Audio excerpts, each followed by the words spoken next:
నాయన నీ పిల్లల్ని నింపమని సహాయం దయచేయమని యేసు ప్రభు నామంలో ఈ ప్రార్థన అడిగి వేడుకుంటున్నాను తండ్రి, ఆమేన్. ప్రియులరా, మరి చదువుకునేటువంటి ఈ మాటలో దేవుడు సమూయేలు ఏలీ కుమారులు ఉన్న కాలంలో దేవుడు సమూయేలుతోనే మాట్లాడడానికి గల కారణం ఏంటి? ఏలీ కుమారులతో మాట్లాడకపోవడానికి గల కారణం ఏంటి అనేది ఇక్కడ మనం చదువుకునేటువంటి వచనంలో ఉన్నది. ప్రియులారా, దేవుడు సమూయేలు అని సమూయేలుతో ఆ యొక్క పేరు కూడా ఆ పేరుతో మాట్లాడుతున్నాడు. ఎవరైనా సరే పేరు పెట్టి పిలిస్తే చాలా ఆనందపడతారు కదండి. నిజంగా దేవుడు అలా పిలుస్తాడు. ప్రియులారా, ఒకసారి ఆలోచించండి.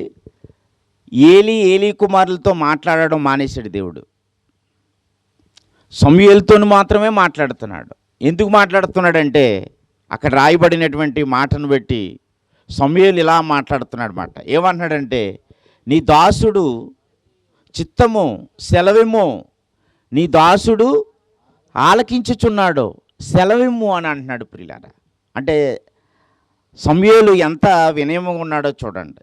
నేను ఆలకిస్తున్నాను, సెలవిమ్ము అని అంటున్నాడు. అలా అన్న తర్వాత మళ్ళీ దేవుడు సమూయేలుకి ఏం చేశాడంటే జరగబోయే కార్యాన్ని వివరించాడు. ప్రియులారా, అంటే దేవుడు తన కార్యాలు తెలియజేయాలన్నా, దేవుడు ఎక్కువగా మాట్లాడాలన్నా, లేక సంగతులు తెలియజేయాలన్నా ఎప్పుడు కూడా మనం ముందు ఎలా ఉండాలి? కూర్చున్నప్పుడు ఎలా ఉండాలి? నీ దాసుడు ఆలకించుచున్నాడు, సెలవిమ్ము అంటే ఆలకించే మనసు ఉండాలన్నమాట మనకి. నిజంగా ఆలకించే వాళ్ళతో, వినే వాళ్ళతో దేవుడు మాట్లాడడానికే ఇష్టపడతాడు. ప్రియులారా, సంఘముతో ఆత్మ చెప్పుచున్న మాట చెవిగలవాడు వినుగాక అని అన్నాడు. అంటే ఇప్పుడు మాట్లాడుతున్నది ఎవరు అనుకుంటున్నారు? మనుషులను సామెల్ పీటర్ గారు అనుకుంటున్నారా, లేకపోతే పరిశుద్ధాత్ముడు మాట్లాడాడు అనుకుంటున్నారా? నిజంగా అలా అనుకుంటేనే మీకు కార్యాలు జరుగుతాయి. దెస్సలోనిక సంఘంలో ఉన్న శిష్యులు ఎలా అనుకున్నారు? పౌలు గారు మాట్లాడుతున్నప్పుడు మనుషుల వాక్యమని ఎంచగా అది నిజముగా ఉన్నట్లు దేవుని వాక్యమని ఎంచారు. దేవునికి స్తోత్రం. అలాగా ఆ మనసు వాళ్ళకు వచ్చినందుకు పౌలు గారు ఏం చేశారంటే దేవునికి కృతజ్ఞతాస్తుతులు చెల్లించాడు. దేవునికి స్తోత్రము. దేవా, నేను మాట్లాడాను వాక్యాన్ని, నువ్వు నా ద్వారా మాట్లాడావు, కానీ వాళ్ళు నన్ను కాకుండానే నిన్నే మహింపరిచారు నాయన. నీ మాట వాళ్ళకి అట్టి గ్రహింపు ఇచ్చినందుకే నీకు స్తోత్రాలు, కృతజ్ఞతలని పౌలు గారు తెలియజేశాడు. అంత మాత్రమే కాదు, వాళ్ళకి ఆ మనసు వచ్చిన దానిని బట్టి ఏం జరిగిందో తెలిసినండి. అక్కడ ఆశ్చర్యపోతారన్నమాట. అది కొలసి పత్రిక 2వ అధ్యాయం 13వ వచనం చదవండి ఒకసారి. అది ఆ మాట. కొలసి పత్రిక 2వ అధ్యాయము దెస్సలోనిక పత్రిక మొదటి దెస్సలోనిక 2వ అధ్యాయం 13వ వచనం అండి. స్పీడ్గా చదవండి, ఆల్రెడీ కొంచెం వివరించుకున్నాం కాబట్టి.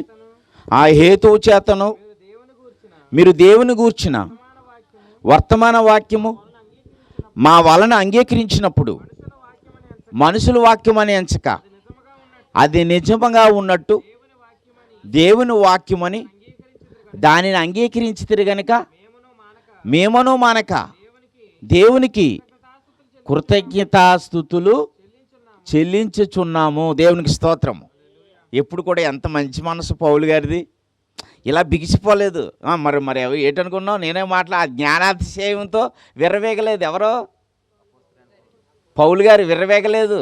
దేవా, నేను మాట్లాడుతున్న ఒక మనిషిగా నేను నిలబడి ఉండి మాట్లాడుతున్నప్పుడు నా మాట కాకుండా నీ మాటగా అంగీకరించే మనసును వాళ్ళకి ఇచ్చినందుకే నీకు కృతజ్ఞతాస్తుతులు చెల్లిస్తున్నాను నాయన. దేవునికి స్తోత్రము. అంత మాత్రమే కాదు, దాని కింద వచ్చిన చూడండి, ఆ వాక్యమే విశ్వాసులైన వారిలో కార్యసిద్ధి కలుగు చేయుచున్నది అని అన్నాడు. ఆ వాక్యం ఏం చేసింది? కార్యసిద్ధి కలగజేసింది ప్రియులారా. వాక్యము కార్యసిద్ధి కలగజేస్తుంది. సమూయేలు ఎలా అన్నాడంటే, నీ దాసుడు ఆలకించుచున్నాడు, సెలవిమ్ము అనే ఒక ఆలోచన కలిగి సమూయేలు ఉన్నాడు. సమూయేలుని దేవుడు ఏం చేశాడు? ఇశ్రాయేలీలందరిలో ఒక ప్రవక్తగా చేశాడు ప్రియులారా. ఇశ్రాయేలీలందరి నోట దేవుని మాట ఉంచాడు మాట. ఇశ్రాయేలీలందరూ చూడగానే దేవుడు, ఇశ్రాయేలీలందరూ ఏమనుకున్నారంటే సమూయేలుతో దేవుడు మాట్లాడుతున్నాడు అన్నారు. పౌలు గారితో ఎవరు మాట్లాడుతున్నారు? దేవుడు మాట్లాడుతున్నాడు అన్నారు. కానీ అక్కడ ఏలీ కుమారులు ఎలా ఉన్నారు? మిక్కిలి దుర్మార్గులుగా ఉన్నారు. మిక్కిలి దుర్మార్గులుగా ఉండడానికి గల కారణం ఏంటి? వారు యెహోవాను ఎరగని వారు. అంటే వాళ్ళు దేవుని మాట వినని వారుగా ఉన్నారు. దేవుని మాట వింటేనండి నిజంగా మన జీవితాలలో ఎన్నో గొప్ప కార్యాలు జరుగుతాయి. దేవునికి స్తోత్రం. ప్రభు మాటను మీరు శ్రద్ధగా ఆలకించుదురుగాక, స్పష్టంగా తెలుసుకుందురుగాక. ఇప్పుడు కూడానండి తెలుసుకోవాలి, స్పష్టంగా తెలుసుకోవాలి. దెసలోనికి పత్రికలో కూడా అదే చెప్తాడు. ఏమంటాడంటే పౌలు గారు, సమస్తము పరీక్షించి మేలైన దానిని చేపట్టుడి అన్నాడు. అంటే ఎప్పుడు కూడా వినాలి, విన్నా దాన్ని నమ్మాలి, మనం గ్రహించాలి. అసలు ఇదేంటి, దీనిలో యేసుప్రభు ఉన్నాడా? నా జీవితానికి కావాల్సింది యేసుప్రభు ఉన్నాడా? ఆయన ద్వారానే కదా నాకు పాపక్షమాపణ కలిగింది. అసలు ఈ మాటలో యేసుప్రభు ఉన్నాడా అనేది ఆలోచించాలి, పరీక్షించాలి. ప్రియులారా, పరీక్షించి మనం చేపట్టుని ఎడల మనకి కొనసాగింపు కలుగుతుంది, జీవితం కలుగుతుంది. శ్రద్ధగా వినే మనసు మనకు ఉండాలన్నమాట. నిజంగా ఏలీ కుమారులకి లేదండి. వాళ్ళు ఎవరాల్లో? యాజకులు, మందిరంలో ఉండే యాజకులు. వాళ్ళు ఎలా ఉన్నారు? వాళ్ళు దేవుని సన్నిధిలోనికి వచ్చినటువంటి స్త్రీలను శరీర సంబంధంగా పాడు చేసి ఆ స్థాయికి వెళ్ళిపోయారు. దేవుడు వాళ్ళని చాలా కఠినంగా శిక్షించాడు ప్రియులారా ఆ కాలంలో. కనుక ఆలోచించండి, దేవుడు నిజంగా దేవుడు ఎంత మంచివాడంటే ఇప్పుడైతే ప్రతి ఒక్కరికి, యూదుల కొరకు, గ్రీకు దేశస్తులని, స్త్రీ అని, పురుషుడని భేదం లేదు. భూమి మీద ఉన్న మనుషులందరి కొరకు తన సొంత కుమారుణ్ణి పాప శరీర ఆకారంతో ఏం చేశాడు? పుట్టించాడు. పాప శరీర ఆకారంతో పుట్టించి మన పాపముల విషయంలో ఆయన శరీరానికి ఏమి ఇచ్చాడు? శిక్ష విధించాడు. చేసేదేమో పాపము మనము. మన పాపములకు శిక్ష ఎవరి శరీరం మీద? యేసుప్రభు శరీరం మీద. ప్రియులారా, దేవునికి స్తోత్రం. ఆయన ఎంత ప్రేమో చూడండి. ప్రియులారా, ఆలోచించండి. ఇప్పుడు మనం ఎవరి స్వరం వింటున్నామంటే ఆయనే స్వరం, ప్రభు స్వరం మనం వింటున్నాం. కనుక ప్రియులారా, మనం ఎలా ఉండాలంటే నిజంగా ఖచ్చితంగా సమూయేలు వలె ఆలకించేటట్లుగా ఉండాలి. ఆలకించినప్పుడు మన జీవితాలు ఎలా ఉంటాయో తెలిసినా చాలా గొప్పగా ఉంటాయి. ఆ మాట చూడండి ఒకసారి. ఆ మాట ఎఫెసీ పత్రిక 6వ అధ్యాయము, ఎఫెసీ పత్రిక 6వ అధ్యాయము 2వ వచనం నుండి 4 వచనాలు చూడండి. మీకు మేలు కలిగినట్లు నీ తండ్రిని నీ తల్లిని సన్మానించుము, అప్పుడు నీవు భూమి మీద దీర్ఘాయుష్మంతుడగునట్లు అవుదు. ఇది వాగ్దానంతో కూడిన ఆజ్ఞలలో మొదటిది. తండ్రులారా, మీ పిల్లలకు కోపం రేపక ప్రభు యొక్క శిక్షలోనో బోధలోనో వారిని పెంచుడు అన్నాడు. చాలండి, దేవునికి స్తోత్రం. మీరు నాయకు చూడండి ఒకసారి ఇలాగా. ఇప్పుడు మీ తల్లిదండ్రులను సన్మానించండి అన్నాడు. సన్మానించడం అంటే ఏంటి? మాట వినడం, లోబడడం. సరే వినండి, ఇంకేనండి. లోబడడం వల్ల, మాట వినడం వలన ఏమొస్తుంది? పిల్లలకే ముందు మేలు కలుగుతుంది కదా. మేలు అనేది ఏదో చదవలేదు కానీ ఇప్పుడు షరోపు వారి తల్లిదండ్రులకు లోబడ్డాడు అనుకో, మాటకు లోబడ్డాడు అనుకో, ఎలా ఉంటుంది? దేవుడు మేలు చేస్తాడా లేదా? మేలు అంటే ఏ రకంగా ఉంటుంది? పౌలు గారు ఇలా చెప్తాడు కదా, బుద్ధి, జ్ఞానము, సర్వసంపదలు. ఇప్పుడు మేలులో బుద్ధి కావాలో వద్దా? స్వరూపుకి జ్ఞానం కావాలో వద్దా? సర్వసంపదలో ఇంకా అన్నీ కావాలి కదా మరి. చదువు కానీ ఇంకా అన్నాడు కదా, ఇంకేంటి భవిష్యత్తు కొరకు ఇంకా డెవలప్ అయ్యేటట్లు దేవుడికి స్తోత్రం.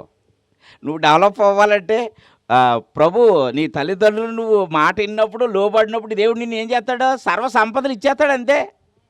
దేవునికి స్తోత్రం. ఇప్పుడు మేలు కలుగుతుంది, దీర్ఘాయుష్ ఆయుష్ కలుగుతుంది అన్నమాట. ఆయుష్ పరిమాణం పెరుగుతుంది అన్నమాట. దేవునికి స్తోత్రము. ఇప్పుడు ఇవన్నీ జరగాలంటే కింద 4వ వచనంలో చెప్తున్నాడు ఏమంటాడు, మీ పిల్లలకు కోపం రేపక ప్రభు యొక్క శిక్షలోను బోధలోను వారిని పెంచిడి. ఇప్పుడు స్వరూపం అయినా సరే, ప్రశాంత్ అయినా సరే, ఇంకా మీ పిల్లలైనా సరే, ఇంకెవరైనా సరే, మీ తల్లి తండ్రిని అంటే మాట వినాలన్నా లోబడాలన్నా మీరు ఏం చేయాలి? ఎక్కడ ఉండాలి? బోధలో ఉండాలి. బోధన పెట్టే ప్రేమ తప్ప బోధ లేకుండా ప్రేమ ఉండదు, అది గుర్తుపెట్టుకోండి. భార్య అయినా సరే, భార్య భర్తను ప్రేమించాలన్నా, భర్త భార్యని ప్రేమించాలన్నా బోధ ద్వారానే సాధ్యం తప్ప వాక్యం లేకుండా ప్రేమించలేరు. ఇప్పుడు వాక్యం లేకుండా ప్రేమిస్తున్నాను అన్నాను అనుకోండి, అది ఏమవుతుంది? అది నటన అవుతుంది, అది వేషధారణ అవుతుంది. ఎన్ని చూడటం లేదు. బోధ ద్వారానే ప్రేమ, బోధ ద్వారానే సహవాసం. అపోస్తులు బోధ యందును సహవాసం అందును. కొలసీ తీతు పత్రికలండి విశ్వాసంతో కూడిన ప్రేమ అని అన్నాడు. మొన్న చదివినిపించాను. ప్రియులారా ఆలోచించండి, ఇక్కడ ఈ పాయింట్ దగ్గర మనం ఆగాలి. ఇక్కడ మీకు ఎలా అర్థమైంది? ఖచ్చితంగా అర్థం అవ్వాలి. ఇప్పుడు శిక్షణ కూడా మీరు ఇచ్చేయకూడదు. చెప్పండి, శిక్షణ ఎవరు ఇవ్వాలి? అక్కడ రాయబడి ఉంది కదా, ప్రభు యొక్క శిక్షలోను ప్రభు యొక్క బోధలో నుండి శిక్షణ వస్తుంది. చెప్పండి. కొంతమంది భర్తలు ఏం చేస్తారంటే నేను మగాన్ని అని అంటారు. భార్య విషయంలోని కోపం వచ్చినప్పుడల్లా ఒక దెబ్బ అడహేస్తూ ఉంటారు. భార్య అంతకంటే తక్కువ పెట్టి నిన్ను ఇంత కట్నం ఇచ్చి కొనుక్కున్నాను అని ఆవిడ అంటుంది. కట్నం ఇచ్చాను, నేను ఇంత కష్టపడ్డాను, మా నాన్నగారు ఇంత కష్టపడి ఇంత ఖర్చు పెట్టారు అని ఉంటాయి కదండి. ప్రియులారా ఆలోచించండి. కానీ ఇది కాదు. కానీ నిజంగా ఆ శిక్షణ అనేది ప్రభువే ఇవ్వాలి. అక్కడ చెప్తున్నాడు, బోధలో ఉన్నారనుకోండి, మన పిల్లలు బోధలో ఉన్నాం అనుకోండి, బోధలోంచి ఖచ్చితంగా శిక్షణ అనేది ఏం చేస్తాడు? ప్రభు ఇస్తాడు. ఆ ప్రభు ఆ శిక్షణ తీసుకుని ఆ ప్రేమను పెట్టి ఏం చేస్తారంటే పిల్లలు తల్లిదండ్రులను సన్మానించడం అంటే సాలువా కప్పేసి శుభ్ర లోపల చెత్త కూడా వేస్తారన్నమాట. కొంతమంది తల్లిదండ్రులు ఉంటారు మొత్తానికి, ఈ ఉన్నప్పుడు బతుకున్నప్పుడేమో మొత్తానికి బాగానే ఉంటారు, చచ్చిపోయిన తర్వాత మాత్రము ఇది మేకపోతుని వేసేద్దామని అంటారు, ఆ కోళ్ళని కోసేద్దామంటారు. బ్రతుకున్నప్పుడు శుభ్రంగా తండ్రికి స్నానం చేయించరు, తల్లికి స్నానం చేయించరు. చచ్చిపోయిన తర్వాత మాత్రం కొంకుడికే పులుసు, షాంపూ తోమి అరగదోమేస్తారు మొత్తానికి. మీకు ఓ విషయం తెలిసినా ప్రియులారా, ఇది దేవుడు చెప్తున్నాడు మాట. దేవుని ప్రేమను పెట్టే ఇది సాధ్యం. క్రీస్తు ప్రేమను పెట్టే తప్ప ఏ ఒక్కరు కూడా ప్రేమించలేరు. మీరు గుర్తుపెట్టుకోండి, రాసి పెట్టేసుకోండి. ఎందుకు చెప్పనా? రోమాపత్రిక 5వ అధ్యాయం 19వ వచనం ప్రకారంగా ఒకని అవిధేయత వలన మనుషులందరూ పాపులయ్యారు. పాపం ఉంచుకుని ఎలా ప్రేమించాం చెప్పండి? నిజంగానే ఇది వేషధారణ కాకపోతేనే ఇది అవ్వదు ప్రియులారా. ఇది నిజంగా బోధన పెట్టే కుమారుడు ఏం చేస్తాడంటే తల్లిదండ్రులు మాట వింటాడు, తల్లిదండ్రులకు లోబడతాడు. యెహోవా కుమారులు యెహోవాను ఎరగని వారు అయిపోయారు కాబట్టి ఏలీ కుమారులు యెహోవాను మాట తీసుకున్న వారుగా అయిపోయారు కాబట్టి ఏలీకి లోబడలేదు, ఏలీ మాట వినలేదు. ఇంకా ఏలీ కూడా దాన్ని ఏం చేయలేదంటే చెప్పలేదు. దేవుని మాట వాళ్ళ శ్రద్ధగా వినలేదు ప్రియులారా. వాళ్ళ జీవితం ఎలా ముగిసిపోయింది? యుద్ధానికి వెళ్ళేటప్పుడు యుద్ధంలో వాళ్ళు చచ్చిపోయారు అంతే, యుద్ధంలో చచ్చిపోయారు అంతే. కానీ ప్రియులారా, మనం సంఘంగా ఉన్నాం. ఒకవేళ మనం తప్పిపోతున్నాం అనుకోండి, దేవుడు అంత స్థితికి వెళ్ళిపోనివ్వడు. తప్పిపోయిన కుమారుల్లాగా మరలా ఏం చేస్తాడు? మళ్ళీ దగ్గరికి తెచ్చేసుకుంటాడు. అప్పుడు అది ఆ కాలం వేరు, అది సంఘకాలం కాదు. ఇప్పుడు సంఘకాలము. విశ్వాసం ద్వారా సేవకులు చెప్పారు కదా, విశ్వాసం ద్వారా మనం ఎవరము? కుమారులము.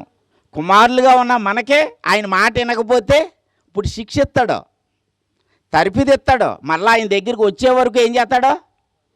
కొడతానే ఉంటాడు. ఇంకా గుర్తుపెట్టుకోండి, ఆయన దగ్గరికి వచ్చే వరకు కొడతానే ఉంటాడు ప్రియులారా.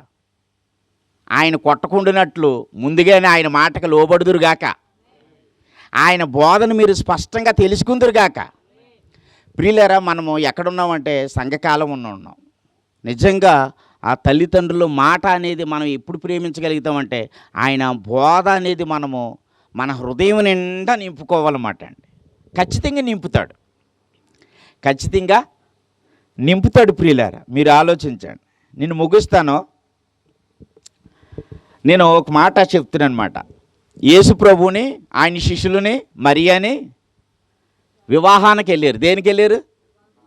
అక్కడ ఏమైపోయింది? ద్రాక్షరసం అయిపోయింది. ద్రాక్షరసం అయిపోతే వెనక్కి ముందుకు చూసుకుంటున్నారు అక్కడ. కానీ మరియా వచ్చి, నాయన కుమారుడా ఇది పరిస్థితి అని చెప్తున్నప్పుడు, అమ్మ నా సమయం ఇంకా రాలేదు అని అన్నాడు. అప్పటికే వాళ్ళ బలం ఉందన్నమాట.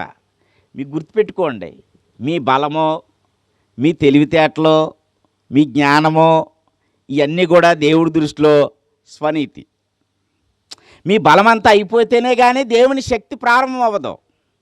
మీ బలమంతా అయిపోతేనే కానీ దేవుని కార్యం ప్రారంభం అవ్వదు. మీరు ఇలాగే ఒప్పుకోవాలి ఎప్పుడు కూడా, ప్రభువా నా శక్తి కాదు నాయన, నా బలం కాదు నాయన, నేను క్రీస్తుతో సిలువేయబడ్డాను, జీవించేవాడు నేను కాదు నాయన, నా యందు క్రీస్తే జీవించా. ఈ యొక్క కృతజ్ఞతా భావంతో ఉండాలి మనం ఎప్పుడు కూడా. ఉంటే ఖచ్చితంగా కార్యాలు చేస్తాడంతే. దేవునికి స్తోత్రం.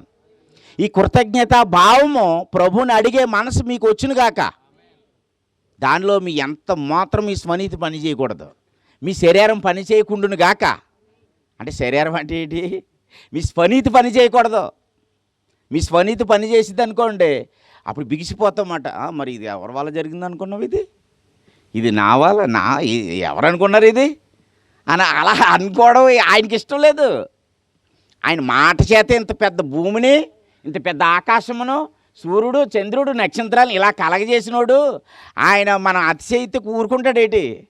ఊరుకోడు ప్రియులారా. మరియా అడిగింది కానీ, అమ్మ నా సమయం ఇంకా, కానీ సమయం ఉంది. సమయం వచ్చినప్పుడు చేస్తాడా చేయడా? చేస్తాడు. తన్ను ప్రేమించే వారికి సమస్తము సమకూడి జరిగినంతే. అంటే జరిగేటప్పటికి ఏం జరుగుతాయి అనుకున్నారో? ఒకటి తర్వాత ఒకటి, ఒకటి తర్వాత ఒకటి, ఒకటి తర్వాత ఒకటి జరిగితే అంతే. దేవునికి స్తోత్రము. మీరు కుమారులు, మీరు ప్రియులు, ఆయనకి ఇష్టలు. ఆయన మీకు తప్ప ఇంకెవరికి చేస్తాడు చెప్పండి? మరలా అడుగుతున్నాను ప్రశ్న, మీకు తప్ప ఇంకెవరికైనా చేయగలుగుతాడా?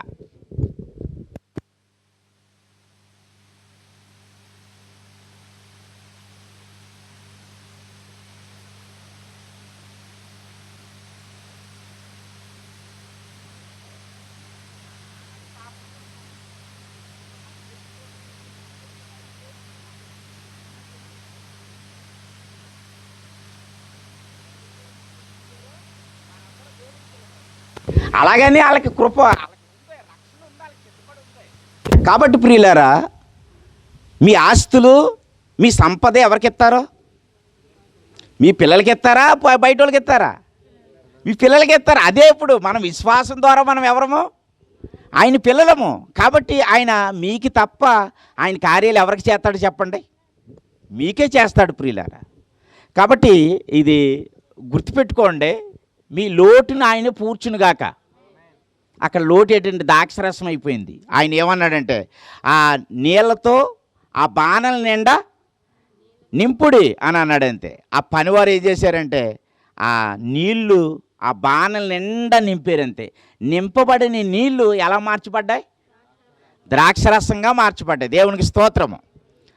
ఎన్ని గంటలయింది, ఎన్ని రోజులు, ఎన్ని సంవత్సరాలు అయింది? నీళ్ళు ద్రాక్షరసంగా మార్చబడడానికే ఎన్ని రోజులు పట్టింది, ఎన్ని నెలలు పట్టింది, ఎన్ని సంవత్సరాలు పట్టింది? విత్ ఇన్ సెకండ్లో అది జరిగింది ప్రియులారా. అంటే నీ జీవితం ఇప్పుడు వరకు నువ్వు నిరాశలోకి వెళ్ళిపోయామో, ఏంటి ఇన్నాళ్ళు నా జీవితం ఇలాగుంది, నా బ్రతుకు ఇలాగుంది అని ఒకవేళ చాలామంది అలాగే కూర్చున్నప్పుడు. కానీ గుర్తుపెట్టుకోండి ప్రియులారా, నిజంగా ఆయన వాక్యం అనే నీరుతో నీ హృదయాన్ని నింపుకున్నారనుకో, నీ జీవితం ఎలా ఉంటుందంటే ద్రాక్షరసంగా మార్చడానికి మళ్ళీ పెద్ద రోజులు పట్టవు, తక్కువ సమయంలోనే ఆయన మార్చేస్తాడు. అంటే ముందు నీ జీవితం మారాలి. తప్పిపోయిన కుమారుడు బుద్ధి వచ్చింది, వెనక్కి వచ్చాడు కాబట్టే రాజుగారి ఇంట్లో భోజనం చేసినట్టుగా చేశాడు, అవునా కదా? మంచి విందులోనికి వచ్చాడు తప్పిపోయిన కుమారుడు. కాబట్టి మన మార్పు రావాలనే ఎప్పుడు కూడా చూస్తాడు. కాబట్టి ప్రియులారా, మీ హృదయం నిండా నింపబడాలి. దేవునికి స్తోత్రం. మీ హృదయాల నిండా యేసు ప్రభు యొక్క వాక్యంతో నింపుకుందురుగాక. మీరు ద్రాక్షరసముగా మార్చబడుదురుగాక. ఆమేన్. అంటే ద్రాక్షరసం అంటే గొప్ప కార్యాలు. అట్టి నీళ్లు ద్రాక్షరసంగా మారడం అంటే గొప్ప కార్యమే కదండి. అట్టి కార్యాలు మీరు చూసుదురుగాక. ప్రియులారా, ఆలోచించండి. ఇక్కడ ఎవరో ఆవిడ నయోమి ఉన్నది చూసారా? నయోమి బెత్లెహేము నుండి మోయాబు దేశానికి వెళ్ళింది. ఏ దేశానికి? మోయాబు దేశం అనగా అది ఒక పాపపు ప్రదేశం మాట అండి. అది బెత్లెహేం అనగా రొట్టెలు ఇల్లు. అక్కడ దేవుని యొక్క సంచారం ఉంది, దేవుని పిల్లలు నివసించే ప్రదేశం.